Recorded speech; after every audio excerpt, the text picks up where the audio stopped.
سلام، به کانال خودتون تریک فوروی خوش اومدید. امروز با آموزش ساخت اکانت پریویت وی پی ان در خدمت شما هستم. شما با ساخت این اکانت میتونید 14 روز از خدمات پریمیومش استفاده کنید و با استفاده از فیک میل و کلیر دیتا کردن این اپ اون رو به صورت نامحدود در دسترس داشته باشید. این روش نیازی به فیلتر شکن وارپ نداره و طبق سرچ و جستجویی که من در یوتیوب انجام دادم این روش واسه اولین بار هستش که در یوتیوب فارسی داره استفاده میشه. پس بدون معطلی میریم سراغ آموزش. ابتدا وارد مرورگر خودمون میشیم و در قسمت جستجوش آدرس سایت رو جستجو میکنیم. آدرس سایت preadvpn.com هستش که اون رو جستجو میکنیم.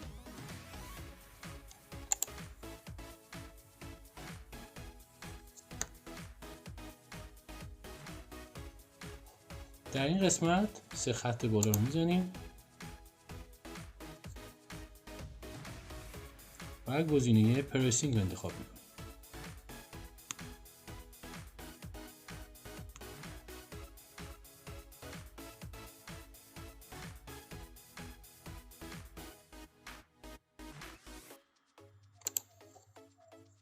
سپس روی نوار جستجو یه تاچ میکنیم و کافیه که این جمله آخر رو حذف کنیم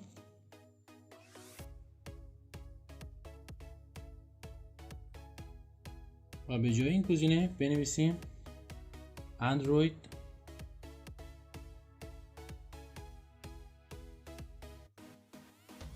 تریل و اونو اجرا کنیم. و همونطور که ملاحظه میکنید ما رو به این صفحه که میتونیم ازش 14 روز اکانت بگیریم و استفاده کنیم و اینجا در این قسمت باید یه ایمیل آدرس بزنیم و اینجا یه پسورد. اگر با روش‌های ساختن ایمیل و جیمیل موقت آشنایی ندارید میتونید به لینکی که الان بالای تصویر میاد مراجعه کنید و این آموزش ها رو تماشا کنید و یاد بگیرید. پس وارد برنامه تمپ میلمون میشیم و اینجا یه ایمیل آدرس ازش کپی میکنیم و اونو در برنامه خودمون در این قسمت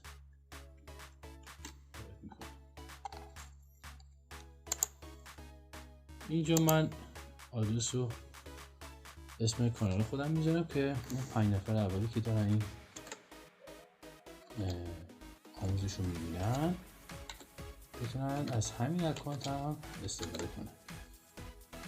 اینجا که قسمتش کریت اکانت رو کلیک میکنیم و ثبت میکنیم که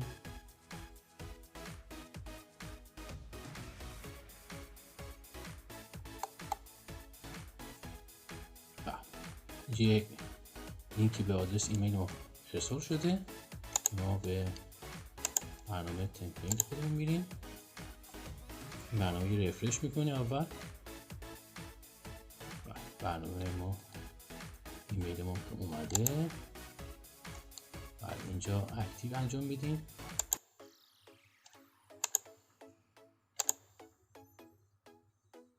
اینجا اکانت ما ساخته شده. اگر تا اینجای برنامه از این آموزش ها و از این روش ها لذت بردین خیلی خوشحال میشم که این ویدیو رو لایک کنید و از من حمایت کنید و اگر هم سوالی درباره این آموزش داشتید زیر همین ویدیو برای من کامنت کنید. مطمئن باشید همه کامنت ها رو میخونم و به سوالای شما عزیزان پاسخ میدم. پس الان بریم این فیلتر شکن رو راه اندازی کنیم. ابتدا وارد برنامه پریویت وی پی ان میشیم. قسمت لاگین اون ایمیل آدرس رو اینجا وارد میکنیم و طبق قولی که دادم آدرس پسوردم اینجا به صورت شو نمایش میدم که اون 5 عزیزی که اول اومدن دارن آموزش میبینن از همین اکانت هم بتونن استفاده کنن.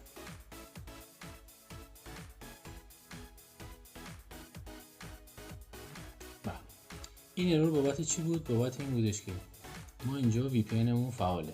واسه راه اندازی این فیلتر شکن نیازی به وصل بودن به وی پی ان دیگه ای نیست. پس ما وی پی ان قبلی خودمون رو قطع میکنیم و برمیگردیم و این برنامه رو دوباره اجرا میکنیم.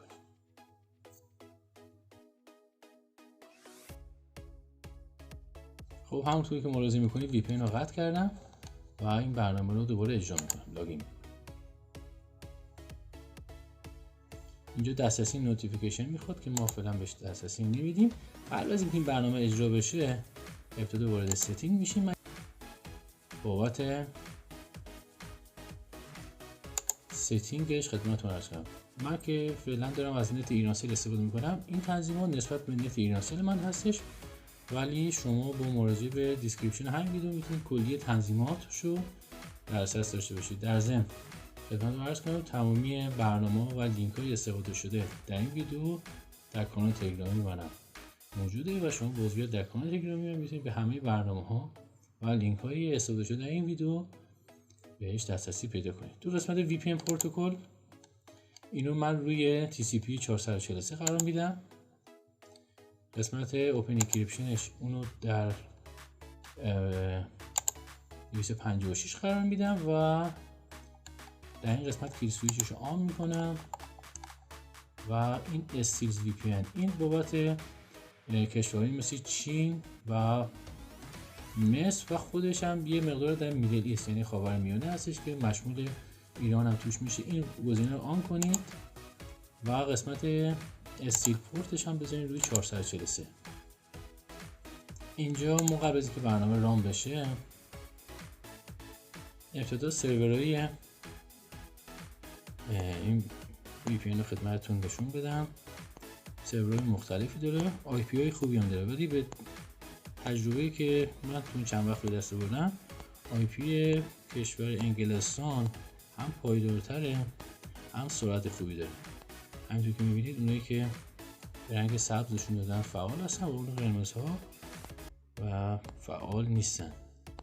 کشوری مثل سوئد، ترکیه، سوئیس اینها هم فعال هستن، ولی سروری که در کشور انگلیس هستش اصلا پایدارتر بود. این چیزی که من توی چند وقتی تست کردم و تست من هم خوب بود. منتظر میشیم که این وی پی ان وصل بشه و همینطور که ملاحظه کردید به وی پی ان ما وصل شده به این سرور انگلستان. ما میخوایم یه چک آی پی کنیم، پس وارد سایتمون میشیم.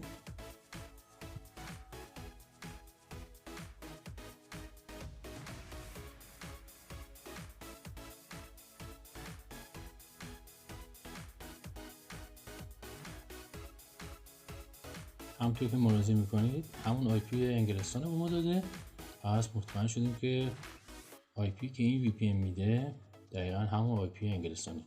حالا بریم توی شبکه‌های مجازی خودمون اون رو چک کنیم ببینیم که آیا در شبکه مجازی ما فعال شده یا خیر.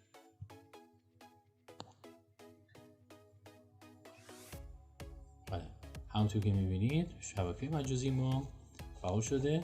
من به خاطر اینکه وقت ویدیو گرفته نشه بقیه تست شبکه مجازی رو به عهده خودتون میذارم. از اینکه تا اینجای آموزش با ما همراه بودین خیلی خوشحالم. ممنون از نگاه زیباتون. پیروز و پاینده باشید.